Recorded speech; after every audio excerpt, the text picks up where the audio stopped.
What's up, everyone? Welcome back to another fantastic collaboration between Brandolorian and Galactic podcast. Brandon and Andy back for another open topic Star Wars chat. We did one about a month ago. It was a roaring success. We are really happy to come back and do another little episode of this. Brandon, brother, how you doing? Man, I am doing great. And like you said, yeah, last time we did this, it was pretty awesome. We got an Easter Sunday today. Happy Easter to you. Happy Easter to the viewers and anyone who's watching the playback. Yeah, good Sunday. Might as well talk some Star Wars. We got a lot to talk about. Yeah, man, I'm doing good. How you doing?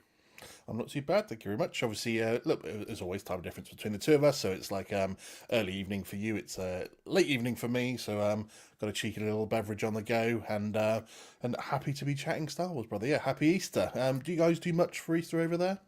Usually no. First year with the kid, we're trying to Yeah. start the new memories. So everything really good so far. But I mean, usually just kick back, have a few drinks.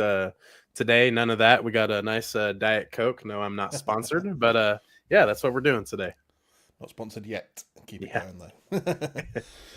Yeah. Obviously, it's same for us over here. Just a very chill day, to be fair. Not much going on. Most of the shops are closed and stuff for Easter Sunday. So, yeah, pretty much just a very chill day, and just see where the weekend takes us. Nice long weekend, 2 bank holidays. So Friday's a bank holiday day, and Monday tomorrow's a bank holiday day. So nice long 4 day weekend as well. Can't really complain much about that. But Yes. we've got plenty, as you said, to chat about. We've had some questions submitted already via Instagram. Anyone that jumps in on the YouTube and Twitch chat, if you want to check any questions or any comments you've got, throw them in there. We're happy to discuss anything. To be fair, we've got some celebration. Star Wars Celebration has been on over this weekend, so we've got plenty of news to cover from there as well that we can have a chat about. What do you want to go for first, Brandon? Man, there's a it's a good start. Well, Japan seemed to be really cool. Mm, A good location, but I mean, I feel like with it being international in such a big location like Tokyo, I think they are taking the 2 year gap, and in 2027 they've announced that it will be in Los Angeles, California, here in the States. So what do you think about the next location and it being in 2 years? What do you think? I I have to admit, I hadn't actually picked up on the fact that it was going to be 2 years in 2027. I just saw it was going to be in Los Angeles is the next destination. So I think when I turned to my wife and we would have said, "Oh, I said it's going to be in Los Angeles next time round," and she went, "Yeah, if Trump lets anyone in," and I was like, "Oh, okay." like, Yeah. so interesting. Los Angeles is a big place to have it though, isn't it? So big location. I'm not surprised it's back in America. Obviously, done Europe. We've gone to Asia. So it only made sense really that it went back to America. 2 years. I do wonder because like it's good for us that don't really get to go to the events to have them every year because we want to see the big things. We want to be able to see the big stars of Star Wars turning up. But I guess because Star Wars has sort of slowed down a bit and it's not pumping out as much as it has done previous years, that Yeah. every 2 years kind of makes sense and therefore you can save the big stuff for it. Makes me worry that they haven't got a lot announced for next year. If they're not going to do a big event, they might obviously still announce stuff at some of the like the Comic Cons and things like that. But to Yeah. not have its own individual big Star Wars event kind of makes me think, oh, we're not going to get a lot announced next year. I know there's plenty of films coming out from like 2027 onwards, so it kind of makes sense that they get into those then. But yeah, it kind of just makes me worried that we're not going to get a lot of Star Wars next year. Yeah, that's kind of what I was thinking too. And when John Favreau said, "Well, this is going to be the last Star Wars celebration until the Mandalorian and Grogu premieres," and I was like, "Oh, wait, well, it comes out in May, so there's not going to be one in April when it usually is." So it's like, "Oh, well, maybe they're skipping again." But the more I looked into it, I've seen some comments on Instagram, and people were pointing out that the Star Wars Museum in Los Angeles will be open by 2027, Hmm, and it's also the 50th year anniversary of Star Wars in its entirety. So I mean that true. does make sense. And I saw a few people throw in there that Star Wars started in California. That's where it all started. So I mean, cool. I've been to Los Angeles twice. First time was not my favorite time. It was okay, but the second time we were downtown more, and it was a lot more fun. There's a little more to do, but I mean, it'll be cool. I plan on going, so Third time's a charm. Might be a really good time. And plus the first celebration, so that'll be cool. I was really hoping it'd be somewhere in the Midwest. That way it's just a few Yeah. states away. But I mean, beggars can't be choosers, and it only makes sense. So, and you went to Yeah. the 2022, 21, 23, so 23. 2 years ago, yeah, that was in the UK. I got to go to that one. So yeah, it was so good to go to. I'm sure if you get there in 2 years' time, you're gonna absolutely love it, to be fair, buddy, because it's just where we belong. It's the kind of place we belong in. Yeah. You just walk around, obviously, just walking there and getting on because obviously we got the train up to London, and then we go on the underground or the metro tube across to where we needed to get to.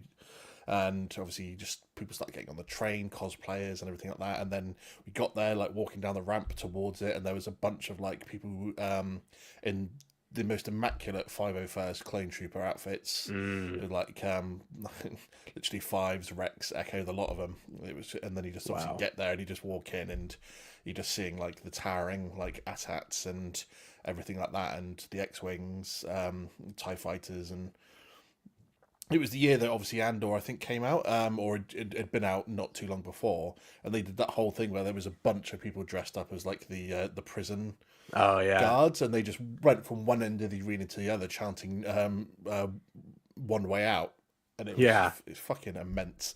Um, Damn.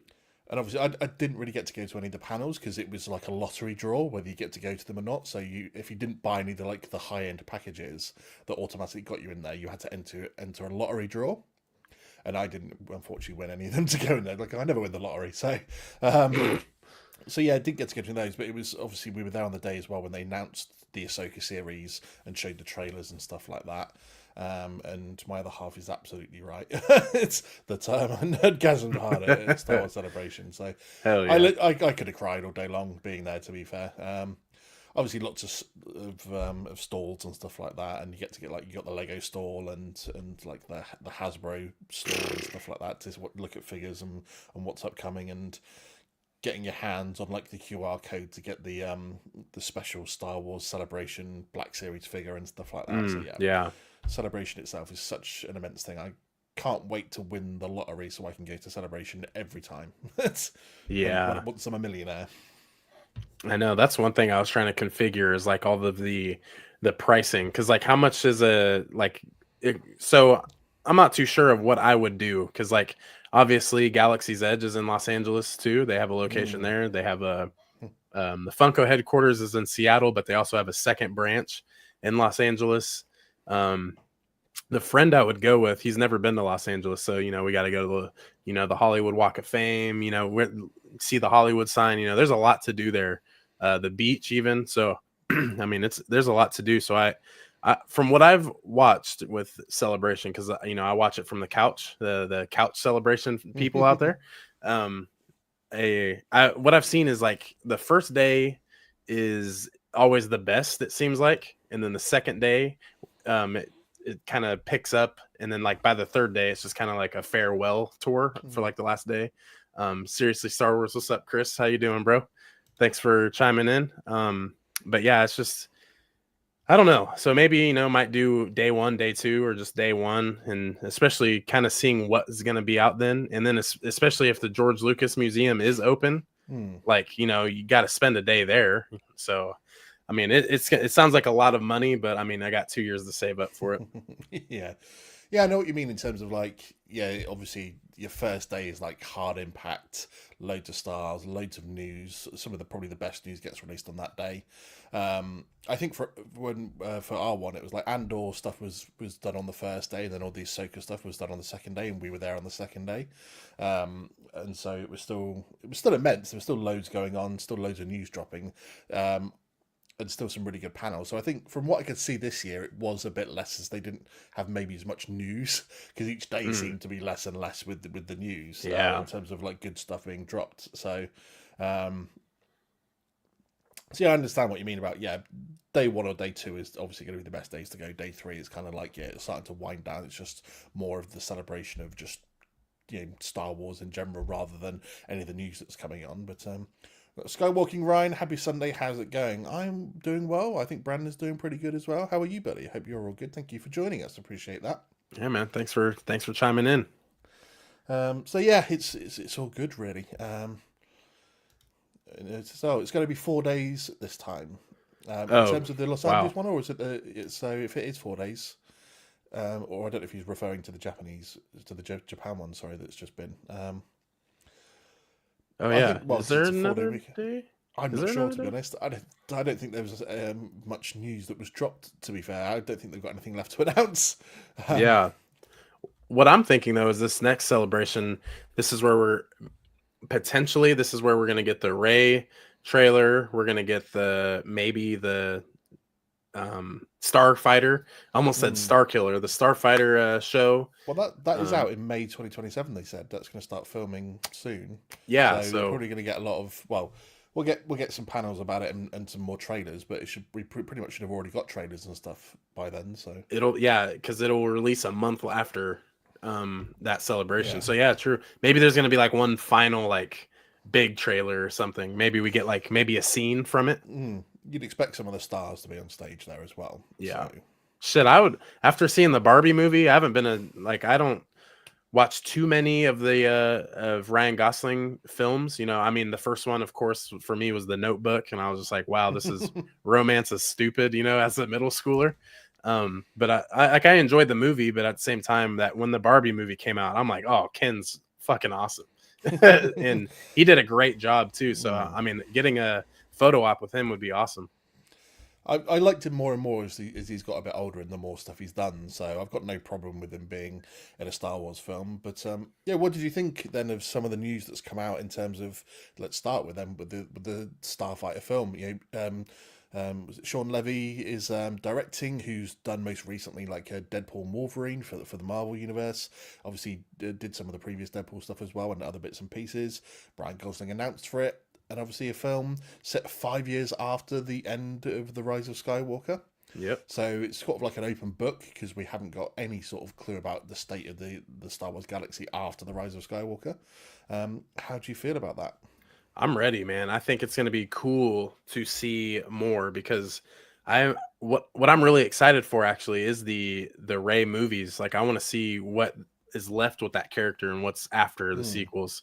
So I think that's going to be cool that Sean Levy's like, okay, let's go into this timeline to where it's like you said, an open book, and basically they're just going to write what they want. Um, I hope somehow there's like a connection with Poe Dameron because I hope, you know, with him being the starfighter that maybe he gets a little a little part of the story to where he helps or maybe showed Ryan Gosling's character how, you know, the starfighter title comes into play, maybe shows him how, you know, the type of character he is. So I don't know. I'm super excited for it though. What about you? Yeah, I'm actually excited for it as well. To be fair, I think a lot of the projects they've got going on are post Rise of Skywalker anyway, because we've got this film, the Rey film is going to be obviously post Rise of Skywalker. The Simon Kinberg trilogy, I think they've already said is going to be set in the post Rise of Skywalker era as well. So out of all the projects, all the films they've announced, there's only one that's sort of not in that era, which is going to be obviously the Dawn of the Jedi movie. Yeah. But I'm excited for the Starfighter film. I think it's going to be a good one. I never expected to see Ryan Gosling in Star Wars. Yeah, right. I'm glad he's not playing a Jedi, whilst I do like him as an actor. Like Skywalker Ryan said, Fall Guy is a great movie that was released last year. It was a lot of fun. Did enjoy watching that one. But yeah, I'm glad he's playing like a pilot or something like that rather than a Jedi. It's kind of like the Jude Law situation. I don't really see him as a Jedi. Yeah. Um, No. so I think it's going to be a good one. I know there's a big piece of news that came out of Celebration that you're super excited by. Oh, which Shadow one? Lord. Oh, dude. Oh my God. Well, I will say I'm gonna jump ship though because um I've had a good friend of the channel hit me up and say, "Well, your boy is in one of the uh one of the leaks I've seen." And I Yeah. said, "Oh my God." I said, We're just talking tell about Tales of the Underworld. I was like, just tell me what happens, you know? So I mean, I don't know if it's really a spoiler, but spoiler warning. Quinlan Voss is gonna be in freaking Tales of the Underworld. God damn.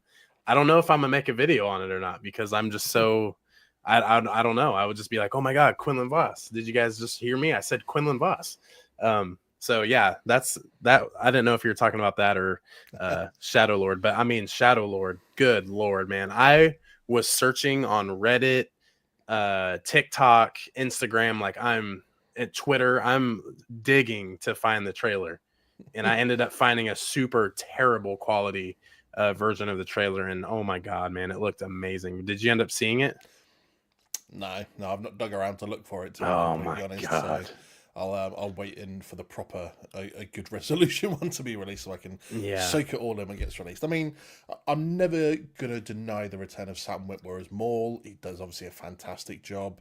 Um, we're filling in that gap, I guess, between Clone Wars and Solo, in terms of him rebuilding, obviously his crime syndicate and where that takes him. Obviously, rumored or confirmed either way that we're going to get Marok, the Inquisitor, back in Yes. it as well as a few. I'm sure there'll be some of the Mandalorians from Clone Wars that we'll see in there as well. At the same point, though, I kind of want them to just start leaving this era alone a little bit. You don't need to fill in like every single gap. I Yeah. understand there's probably a big call for Maul to do so because you want to see where he gets to. I mean, if you've ever read like the books or the comics to see what happens to him after the last time we see him in, or after the end of Clone Wars and stuff like that, or how he manages to get back from, we see him at the end of in season 5 when he's taken by Palpatine, and how he then manages to escape and ends up back in charge of stuff, and obviously his then part in playing at the end of the Clone Wars on Mhm. Mandalore. So and I guess a lot of people do want to see that. At the same time, I'm like, you're starting to like, it feels like you want to fill in every single hole that's there, and it's like I said this on somebody else's podcast yesterday that I was guesting on. I was like, Dave Filoni has a habit of not being able to leave his characters alone that he's been able to play with for so many years. Yeah. Right outside of Mandalorian and Grogu, every single project that he does is something with his old characters. There's nothing new and exciting that he's actually doing. He's just doing modern or newer stuff with his old characters. So there comes a point when if you really want to be successful, you're going to have to branch out from there, Dave Filoni, and you're Yeah. going to have to start doing new stuff in new eras of Star Wars. But it's not going to take away from the excitement because I'm always going to love that Maul voice. Oh, So, it's so good, man. It's almost melodic to a mm, sense. And just seeing how, Sam will hold the mic and then he'll also use a hand as just gesturing and just it's like, man, this dude understands. But too, it's going to be very comforting to know that he is definitely one of the heads that are in operating this entire thing. So I mean, Sam Witwer, Dave Filoni, and the others at Lucasfilm. I mean, I feel like this is a show that can't lose to a sense. And then also there's a pink Twi'lek. So a lot are thinking that this could be the canon Darth adaptation Talon. of Yeah. of Darth Talon, or or it is Darth Talon, and that's where they run with it. I'm not too. I know her character, but I've never dove Mm. deep into it. I hope So it's not Darth Talon, to be fair, because you don't want it just thrown in there as it feels almost like an afterthought of squeezing her in just for the sake of it. I yeah, don't think I that get that. they should add Darth Talon into this. This should just literally should just be about him in the criminal underworld, and nothing wrong. It is a long history of like criminal lords and Sith lords using Mandalorians as their sidekicks and their partners in crime, so to speak. Nice. And Twi'leks as well, as if the Old Republic sort of delves into that a little bit as well. So I don't mind obviously having a random character in there, but I don't think this is the right arena to put Darth Talon into, to be honest, in this show. So Yeah, it I'm would there feel for like it. putting it in for the sake of it. Just just because just to Mm, kind of make more sense. But what I've also seen too is those that have seen the actual trailer at Celebration. It is described as Bad Batch animation mixed with a Japanese style of movement. So it kind of has that, the kind of a modern anime mm, feel to it. And I kind of get what they're saying. When they show Maul's face, it kind of looks more not with like the paintbrush detail, like if you were to see like Sid's face from the Bad Batch or like yeah. Wrecker's mask, you kind of see the paintbrush effect, but you kind of see that in Maul, but the movement is still that like season 7 of the Clone Wars, where you see their lightsabers move and you see the long trail of like the light flashing with it. So it looks pretty cool, but yet it's different, which is a good thing, because I feel like they can really burn out that, Clone Wars season 7, Bad Batch, Tales of the Underworld kind of look. But even though I do like it, but it kind of gives Maul, I feel like it would give Maul's story here, Shadow Lord, a different approach with a different look. So I mean, I'm down for it, no matter what it's going to be anyway. So, mhm. let's take a quick break though from the celebration stuff before we get on to all the other news from celebration. Just because we were talking about Sam Witwer, we had a question that was submitted to us via Instagram before the show, that came from Imperial Travel Troopers on your Instagram, I believe, and they ask, "Do you think Disney Star Wars will ever revisit Starkiller? If so, how would they?" Obviously, for anyone that doesn't know, Starkiller came originally from the old school Force Unleashed games that was voiced originally by Sam Witwer, and the character's likeness was based on him as well. Darth Vader's secret apprentice, in between, well, basically around the original trilogy time. So yeah, what do you reckon? Do you think we will ever get a Starkiller? No, and I hope not either. I hope maybe the same idea in Star Killer. Maybe, Vader does have this highly trained secret apprentice. Like, I love that idea, but if it's Star Killer, it can't be the traditional overpowered character that he is, which, yeah, he's definitely overpowered. But I will say that, from actually not playing the games and just watching hours of YouTube videos over him over the years, I feel like I understand his character quite a bit. But something that kind of has stuck with me the last couple of days is I've seen a YouTube video on Star Wars comics page, and he was referencing that this adaptation of Starkiller could be pushed onto Balin's character. So he had a video talking about how Balin was actually Vader's secret apprentice, but it never went as far as it did with Starkiller. So he made the reference that with the Mortis gods kind of only being known with Obi-Wan, Anakin, and Ahsoka, the only way he knows about it is through Vader, and plus he was also at the Jedi Temple. So, I mean, Balin kind of knows what's going on. I think that would be cool, but that would be a cool Star Killer for me, if we were to get him, but not the Star Killer. It's just, I feel like that's too much. People kind of get mad about Osha and May, being created through the Force, and it diminishes Anakin's appearance and his story as a character being the chosen one. I don't really buy into that. I think that's kind of weird.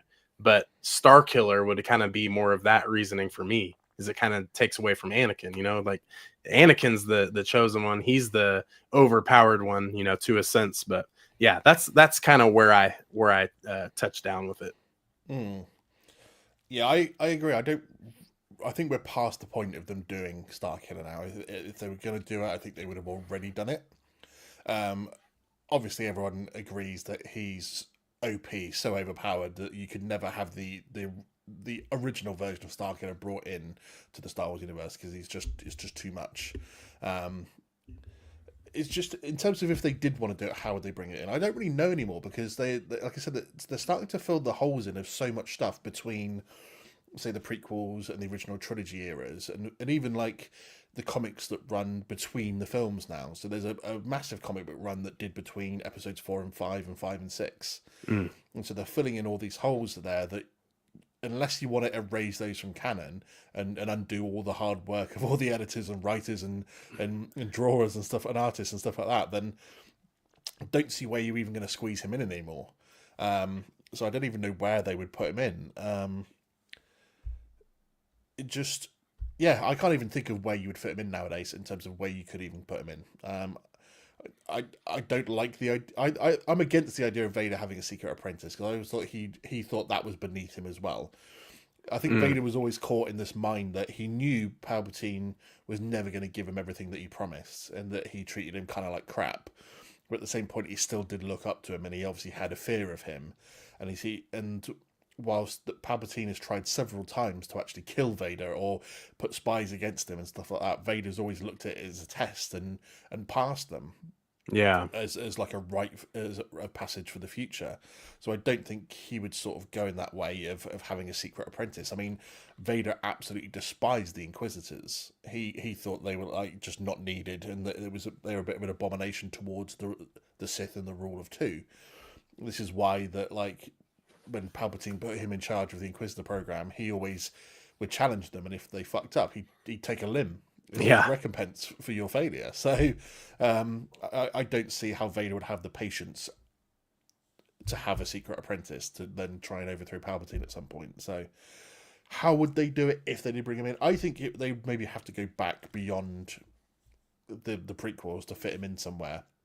Have him as an apprentice somewhere before the prequels. Yeah. Still sticking to the rule of two, but have him be like, you could even turn Khmer into Starkiller if they hashtag renew the Acolyte. Yeah. If they and they do that, you could make him into a new Starkiller.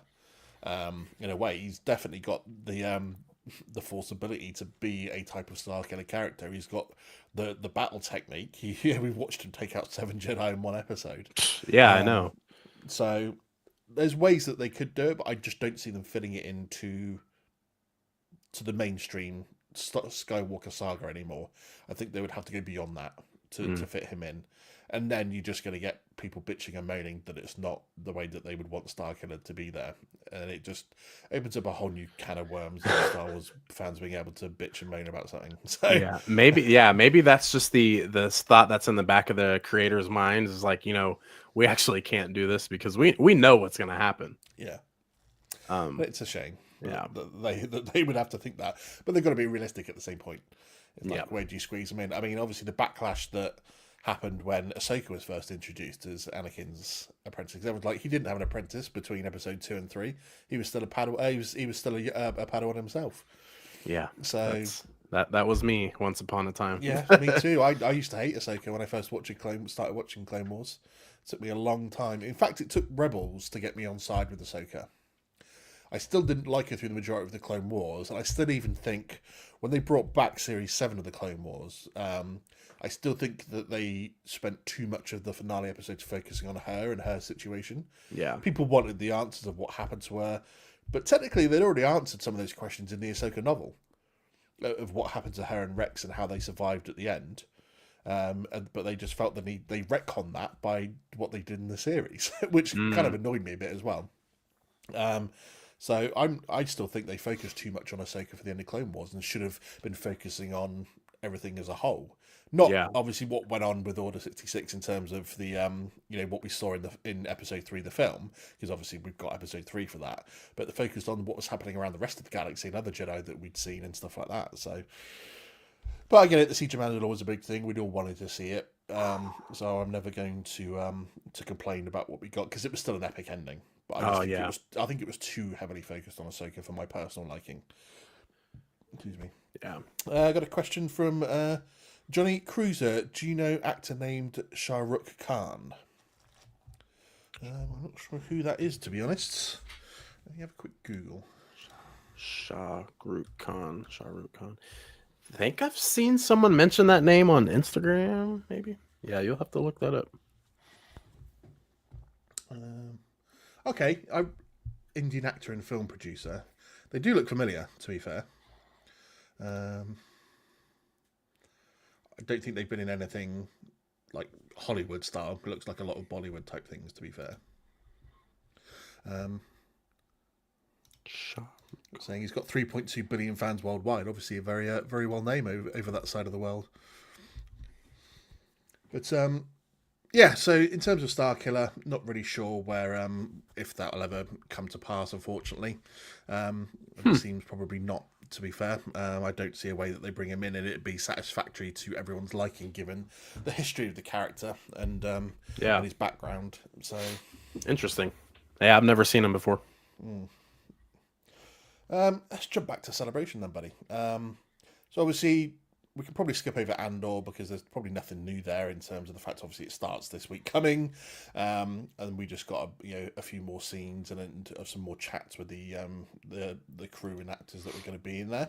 Yes. But yeah, let's chat Tales of the Underworld. Obviously, you gave it a little mention earlier.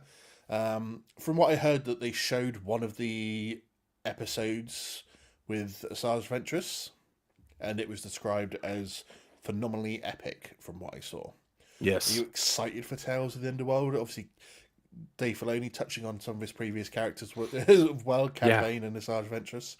Um, but yeah, I'm quite excited to see these, and we know we're going to see Kenobi as well.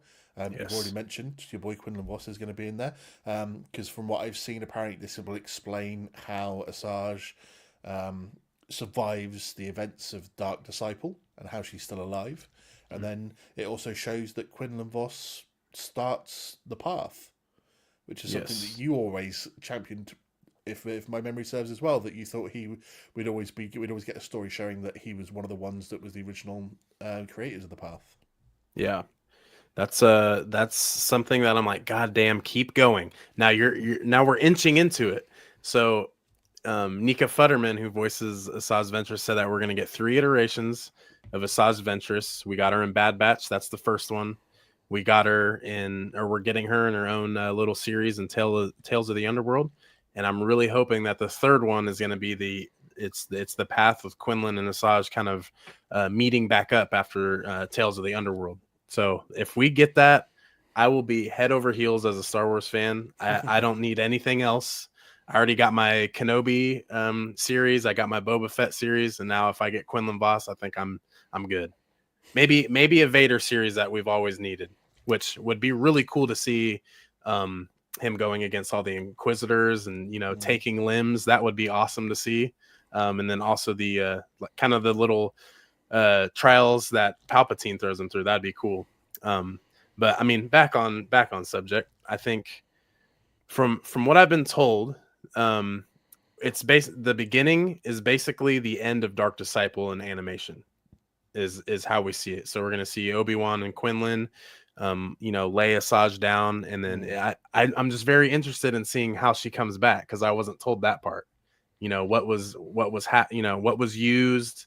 Was it Night Sister magic that brings her back? Is she, I don't know. It's gonna be really cool to see, but I mean, even seeing, getting confirmation that Obi-Wan's back in it too, like that's pretty awesome. So I'm beyond excited. And also to think about Asajj's story, we're also getting Cad Bane as well, which, one of my favorite characters in Star Wars too. Um, but also too, another cool little Easter egg in that episode is that the child is a Order 66 survivor. Mm. Apparently he keeps mentioning the path over and over and over to Asajj. And once he says, Master Quinlan Voss created it, then she believes him and is like, that's a man I used to love.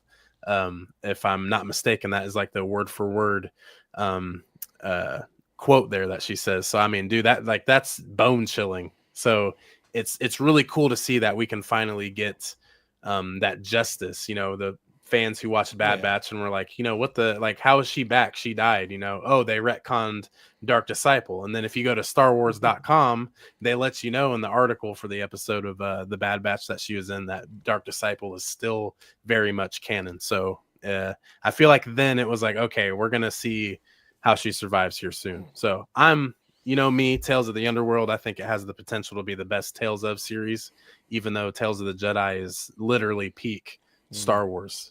So I'm ready for it, man. What about you? I want to hear what you got to say for it. Yeah, I am excited to watch it. I am enjoying these Tales of series. I mean, okay, I think we're all slightly disappointed with Tales of the Empire and the characters they chose to give us. Through that one, they could have picked obviously a lot of different ones to go with rather than what we got. But yeah, the continuation of Asajj's story, like getting to see, as we've already mentioned, how she comes out of Dark Disciple, the other side of it, alive. I want to know how she gets a yellow lightsaber. That's a big one for me. Mm, Um, I just need to know how she ends up with that. yeah, Um, same. um, who she takes it from, or where if she finds it, maybe in the aftermath of Order 66, perhaps. So that's going to be an interesting one. I am interested in the Cad Bane one as well because we've been promised certain bits of his story. We get to see a young Cad Bane as well before he has like the the breathing receptors on the side of his face as well. So Yes. that's something that interests me to see what prompted him to have those installed, because obviously they've always been said that one, they help him breathe, or if he got like force choked by Jedi or Sith, he would still have the ability to breathe and stuff like that. So he's like taking routes to ensure his survival. I want to see what prompts that, and hopefully we get to see that, since we get to see him without those. So Yeah. I'm still hoping that they're going to go Tales of the Sith at some point. That's the one I want to see the most. Yes. Because we've had Jedi, we've had Empire, we've got Underworld. Sith has got to be the next one on the list, surely. I can't see what they would do. Tales of... I can see... Because they're probably going to go Tales of the Rebellion at some point. And stuff like that. So... or Tales of the Resistance, or something along those sorts of lines. There's so many they can still do. So Tales of the Sith has got to be in there somewhere. Yeah. I think a lot Who's of people... who do you think would be in the Tales of the Sith if you were to guess? Because we got Jedi and it's Dooku and Ahsoka, very different. I feel like very random to think about. Empire, Morgan Elsbeth and Barriss Offee, very random.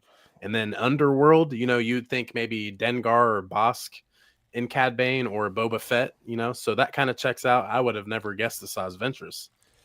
I think it's relevant, since obviously we know in the Clone Wars she obviously leaves Dookie's apprenticeship and becomes a bounty hunter, and that's how we see her in Bad Batch as well. So it kind of it's good that they want to wrap up her story or give us a bit more of a story, which is kind of needed, because sometimes you can't leave too much open ended. You need to wrap up some story somewhere. Yeah. I saw for like Tales of the Sith that some people mentioned they want to see. They want to see it for Maul, because you want to see how he was taken by Palpatine and trained and stuff like that. And so if you're doing it 3 episodes, you have obviously 1 episode of when he's a kid and he's like given by Mother Talzin to Palpatine. Yes. And then one when he's a bit older and he's obviously training and he's being sent out on his first like assassination missions or whatever.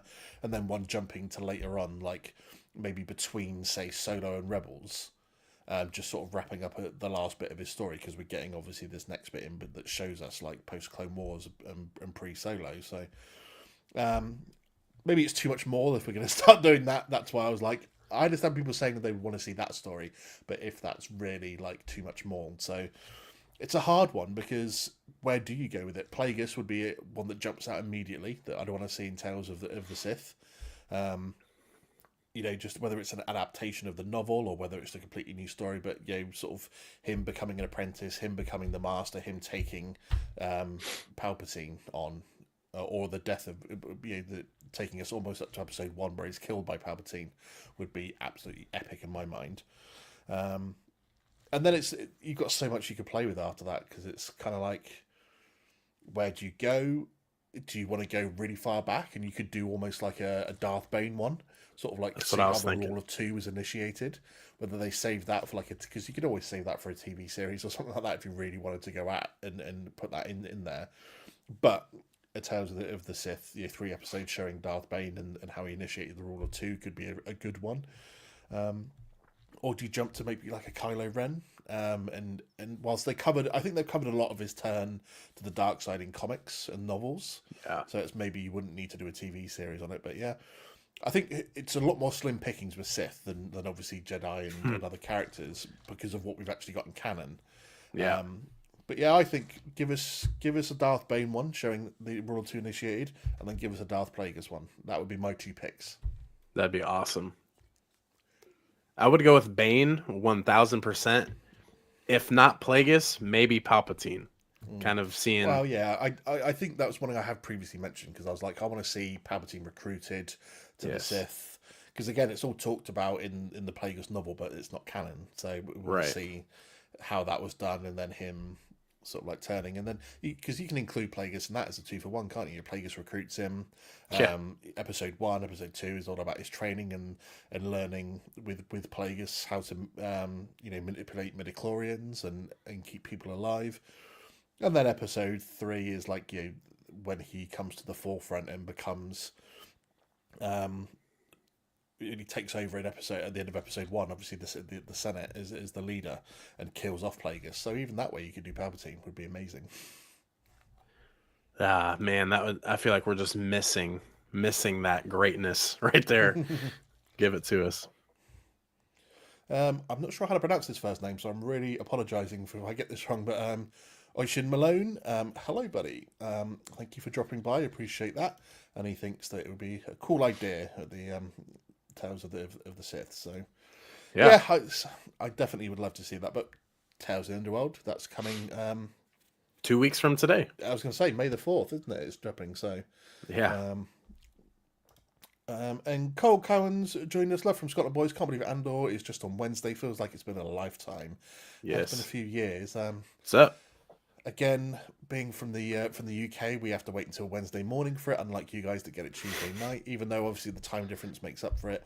I'm Yeah. not getting up at 3 a.m. on Wednesday morning to watch it. Unfortunately, I will wait till till I've got up as normally to sit there. But 3 episode drop.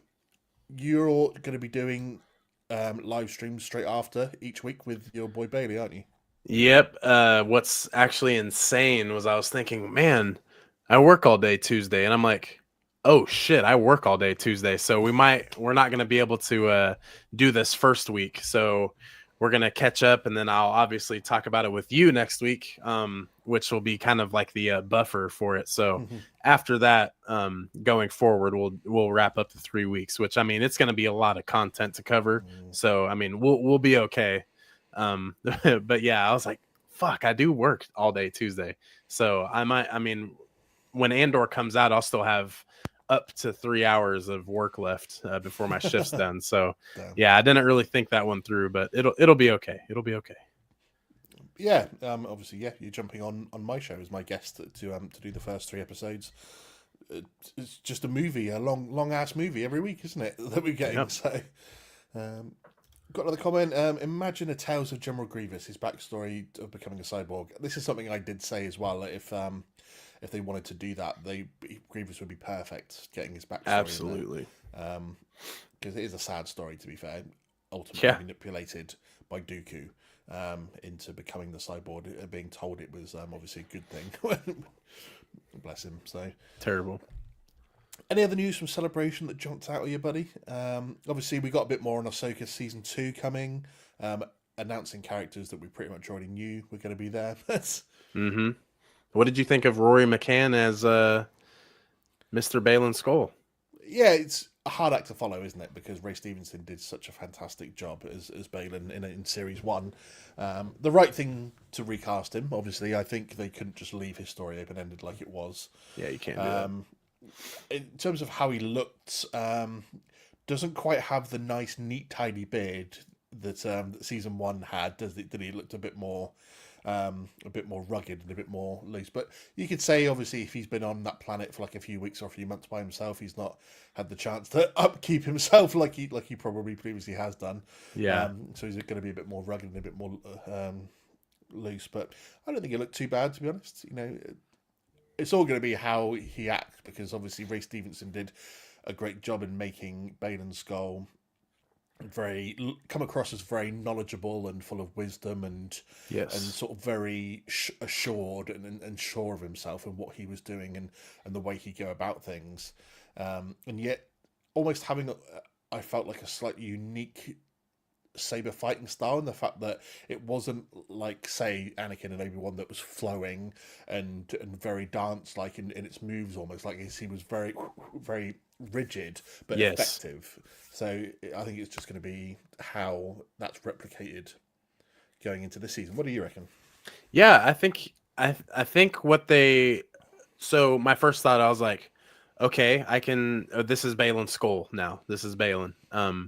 And then 2, maybe they just did a real quick photo shoot. You know, maybe his beard. They're like, hey, grow your beard out if you can.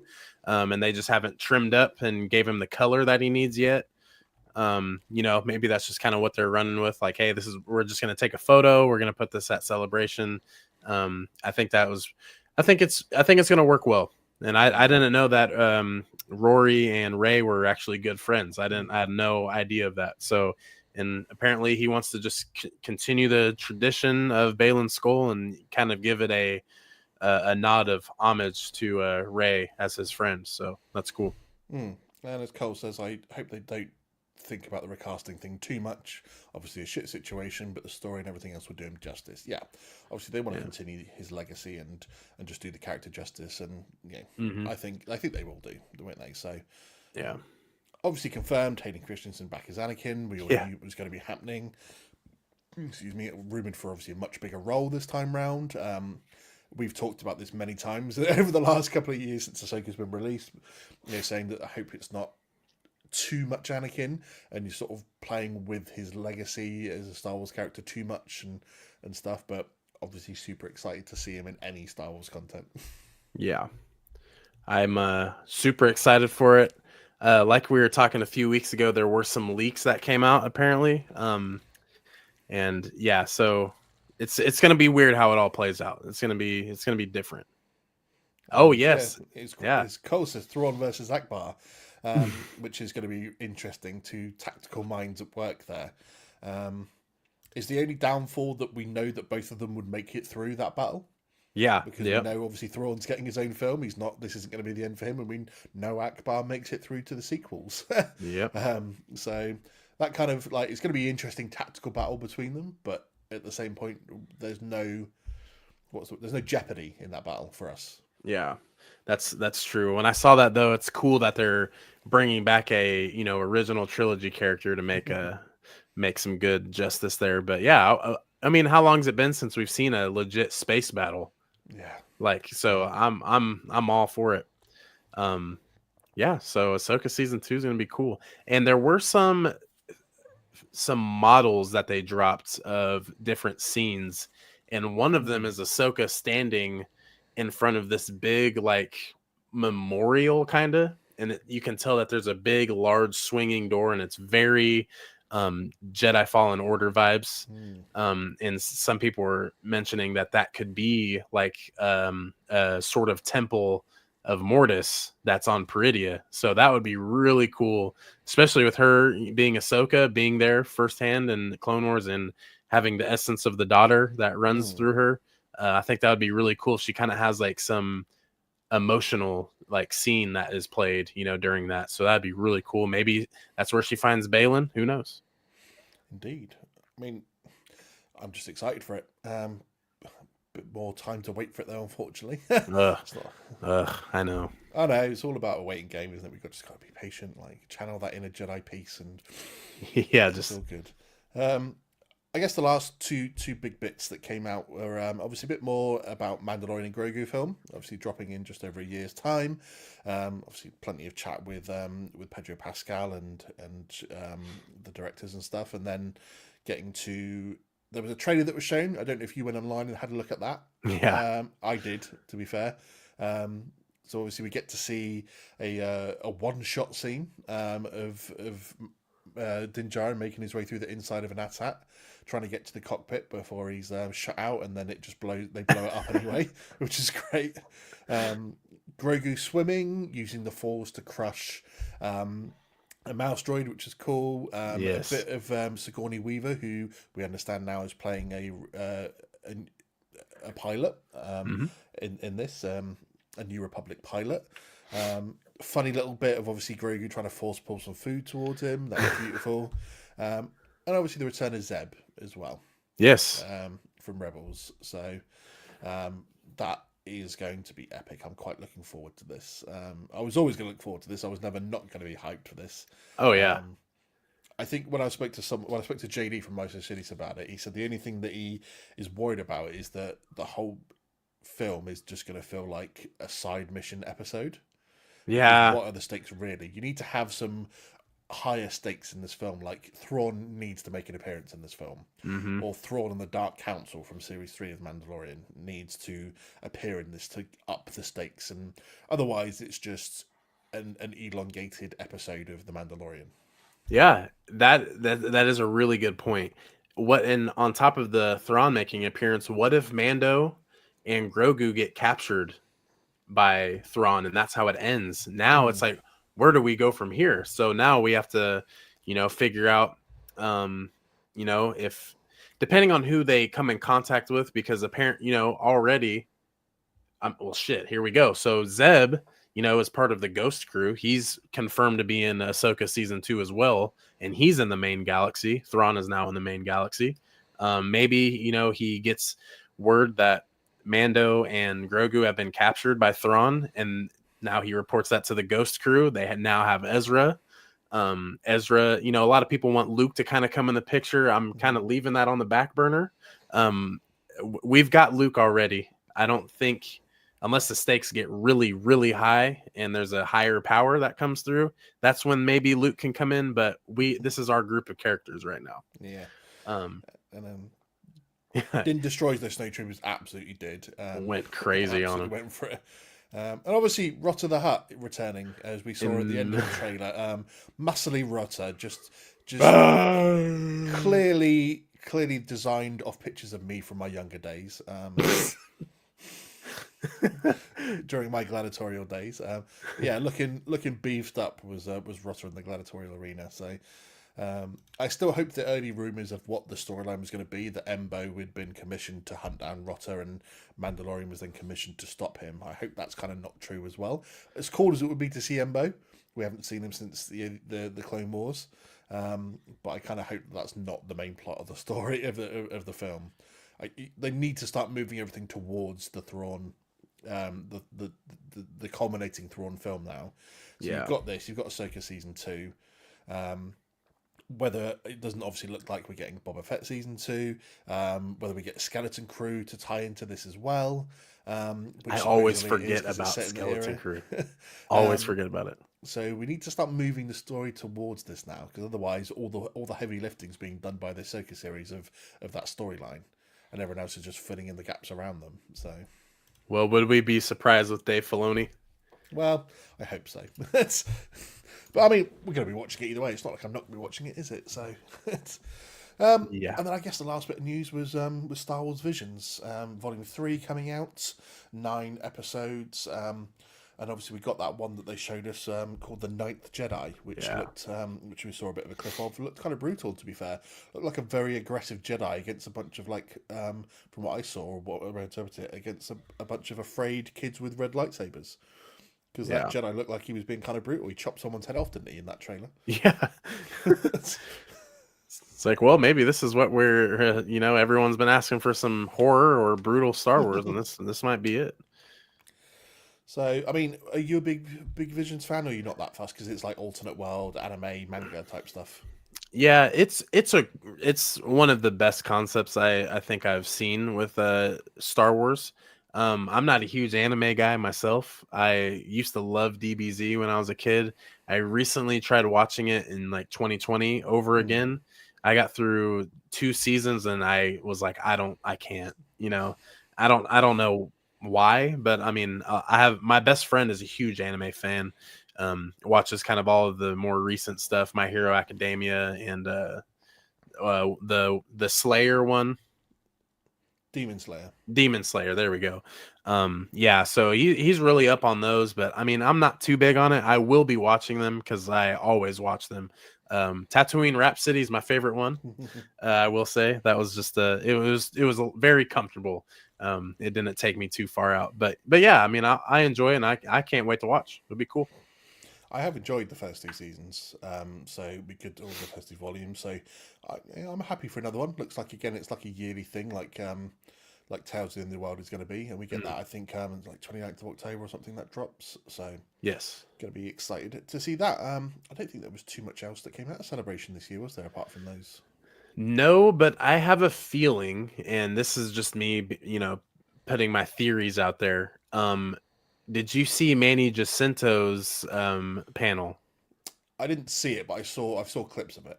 Yeah, so he got gifted. They asked him if he took anything from set, and he said, "Unfortunately, I didn't get anything." And then they gifted him the Black Series, the Stranger helmet. So I'm like, well, I mean, now there's absolutely zero reason why I'm not picking that up this summer. And we've discussed the Stranger helmet for almost a year now, so can't wait to pick that up. But I'm sitting here thinking, okay, maybe he's holding up a peace sign to everyone, after saying he loves the crowd. Thank you for everything. When he has the helmet on, he gets up and puts up 2. So I'm sitting here thinking, maybe it's not a peace sign. It's Acolyte season 2. And then they're coming back at some point. I just need more Chimere. We got Mm. Plagueis finally in live action. I just feel like that is such a huge thing for Star Wars, no matter what you're into. But that character in Plagueis means so much to even Anakin's story and Palpatine. I mean, Palpatine getting rid of Plagueis because he's setting up for this big character in Anakin. I mean, Plagueis plays a huge part in everything that Palpatine knows. So I feel like you can't show him in live action and not go forward with this. It's just that would be the biggest missed opportunity is if they don't bring them back somehow in some way. Yeah, obviously it's been trending over the weekend of like hashtag renew the acolyte and stuff like that. And I wonder if instead of bringing back the acolyte, they kind of ditch like the Osha May story, and they bring out a new series that does feature Khmer and Plagueis, and just rebrand it as a, like a continuation of the acolyte storyline, but in a new series, a new named series. Um, so whether they have, even if they went like say they did 3 different series, they start off with the acolyte as we are now, and then like with all due respect, Osha May like killed off screen, for example, and then the next series is called The Apprentice, and it's about Khmer with Plagueis, and then they run that for like a season, and then after that you get another series called The Master, and it's about Plagueis and Palpatine. Like Khmer like doesn't learn his place, and or maybe Palpatine comes into the scene and kills him, and Plagueis is like, okay, you're going to be my apprentice then, and we'll move forward together. And so you rebrand it in a way to do 3 different series with 3 different names to show the culmination of going from Khmer and Plagueis through to Palpatine. That's how I Man, would maybe play it off now, instead of like doing Acolytes and calling it Acolyte Season 2, just rebrand it, and therefore they're avoiding any potential extra hate that they got from the idiots that had unjustified hate of Season 1 of the Acolyte yeah, through, and then but you're still continuing that story because we need that Plagueis story. man, Like that's what I'm Star Wars could not saying. end and us not have been given a live action Plagueis story. So That's exactly what I'm saying, and that's a good point. I've never thought of it that way. So sign me up with that. I think that would be really really cool. Um, yeah, I mean, and I was thinking too. You know, um, he's with May at the end of when season 1 ends. mm. You know, they're staring off into the sunset. You know, doing the typical Star Wars. Yeah, maybe she's killed off screen, and that was kind of like his testament to getting under wing with Plagueis more so. And there's still those theories where it's like, well, what if Plagueis doesn't even like Chimere doesn't even know about Plagueis yet, and he was there lurking. And it was obviously titled Unknown Planet there where they were. Yeah. So maybe we can touch base on that and just literally go from there. I mean, but like I said, you just cannot bring him into live action. And that was the talk of the rest of the summer, was that just single shot of Plagueis there, and people at Lucasfilm greenlit it and said yes, let's do this. I mean, come on. And plus Manny Jacinto is obviously one of the better things from the Acolyte, and even people who shit on the Acolyte say he's the best part. So I mean, hey, run with that. Just run with it. I'm here for it. My wife wants him back because of how hot he is. She's like, Disney gave us that topless naked scene, and so Disney's fault, and now they've got to continue it with him. So. Yeah, I mean, hey, make the wives happy, whatever. Disney, just give us Chimere. So now Plagueis. I support hashtag cancel the Acolyte for that reason. I still remember making my review video after episode 5. Like, who is Chimere? Is he a Ren? Is he Plagueis? Who is he? And I remember right at the beginning, I was like, man, shout out to Manny Jacinto for a great, switch up in character, killed it, great acting, but man, send me your workout routine. So that dude was yoked for that scene. Pretty cool. I can't wait for the helmet in July. I've got like yes. 3 months to wait now. Been waiting for it for so long. Comment from Cole referring back to Star Wars Visions. If it was a consistent studio, then yes, I'm assuming when he says yes, he'd be excited for it, but separate episodes are weird. The Japanese animation for Star Wars, though, is peak. Yeah. I just think it's a bit of fun. It's like Star Wars What If in a way, isn't it? So I think they brought some really cool characters out of it. So, but obviously October we'll get to see what's next on there.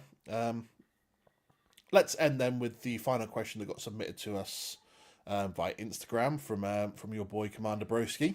He said, "Do you think things would have been different if Obi-Wan had trusted what Dooku had told him in Episode 2?" Whew, that's It's a big wow. one.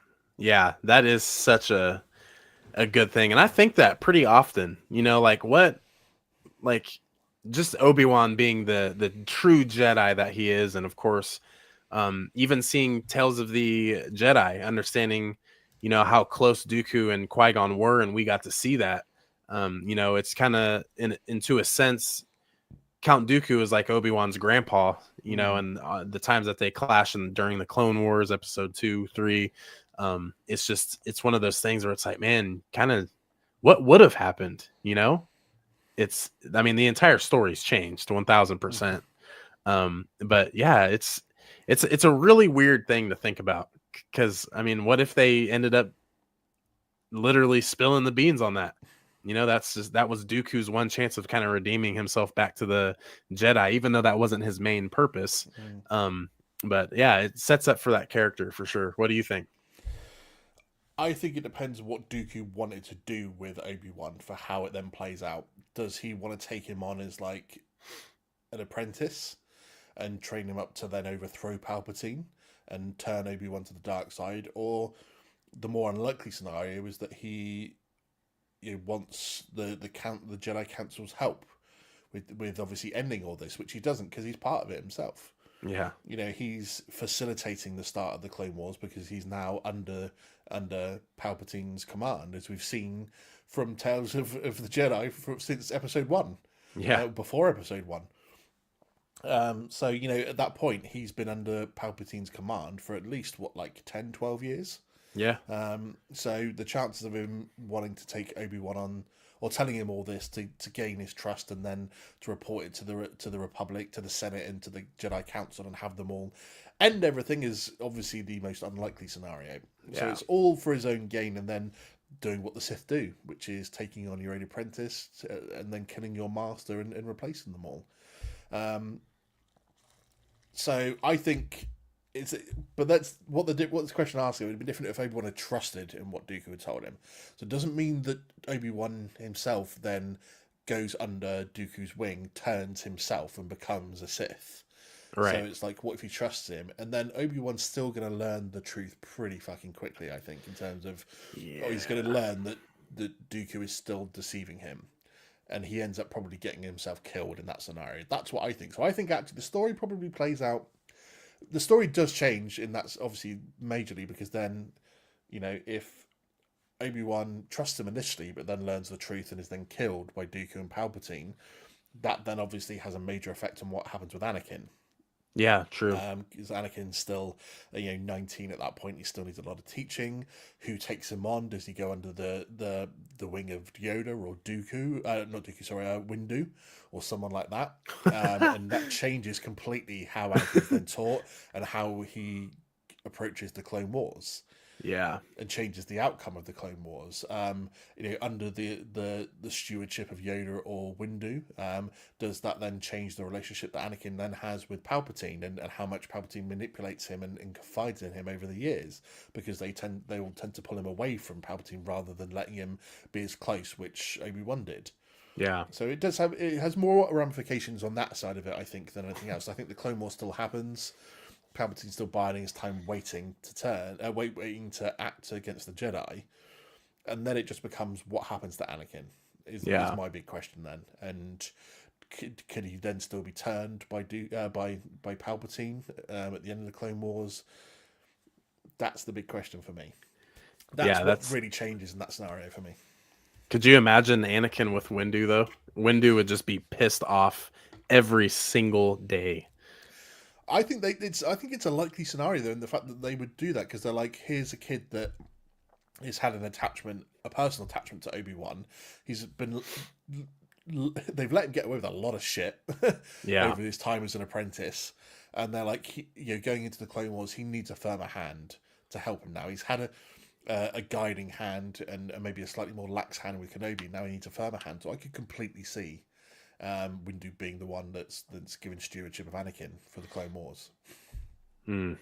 And then maybe we could see a Dooku versus Windu scene right there take place that we've been talking about.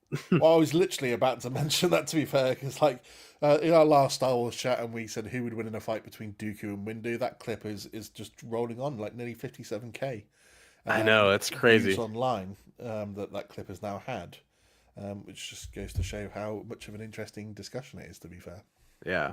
We need to have an episode next where, I mean, unless we get more crazy Star Wars news in that time, but what would be really cool is if we did a just complete versus series where we just pull out random characters, but kind of up to the same power and just, have them, kind of talk about it. Cause I feel like a lot of people have debate for those every single pair, no matter what. because I remember we did an episode on yours, didn't we? It was like we did like a character tree of Yeah. versus, but it was just randomly drawn Yep. against. It didn't matter power set or whatever, and there were some crazy matchups. Like round one was a Palpatine versus Anakin. it's like, Yeah. fuck me. It's like two of the people that would have been sure to get down to the finals. Yeah. Just like nope, one of them was out round one. So yeah, not a bad idea. It's sometime in the future we'll do that. We'll have to sit down and really go, okay, who can match up against who, and just have a nice long debate about it with us and the audience.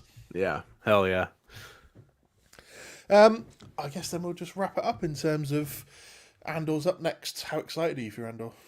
Man, I think this approach that Disney's doing with the 3 episodes per week, little movie each week, and a year goes by and it leads up to Rogue One. I think this is a good idea just for me and my attention span with Andor. Because I feel like in the first season, although it was amazing, I feel like there was times where I would just get real lost and just find myself getting on my phone.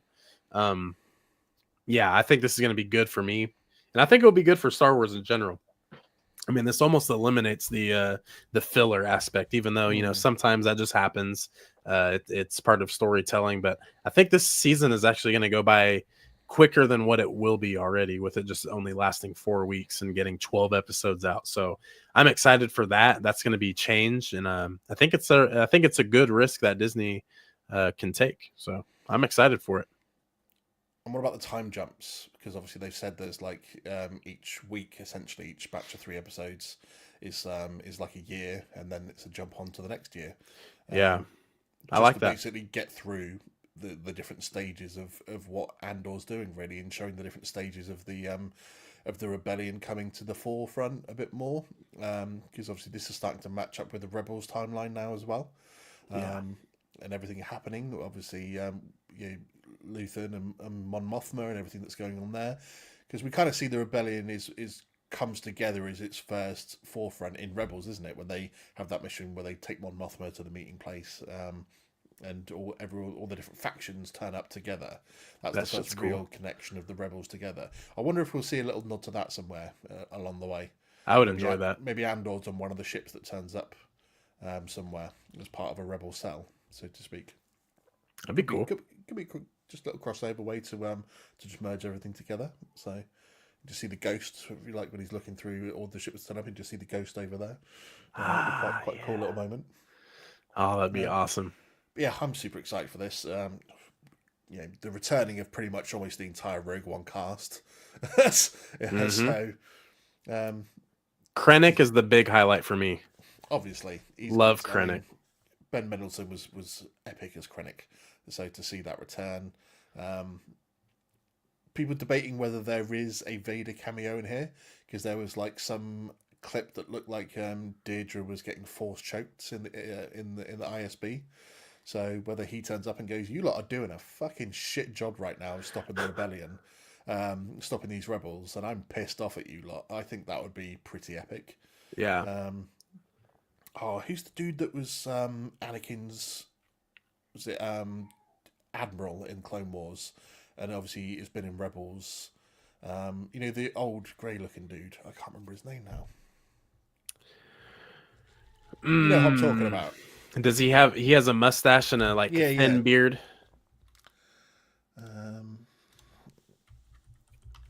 Damn, what the hell is his name?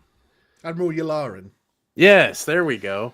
Do you reckon? Because we obviously we see him in Rebels, and yes, he's technically on the on the Death Star when it gets blown up as well. Unfortunately, yeah, poor guy. So I wonder if we'll see a little cameo from him maybe somewhere along the line as well.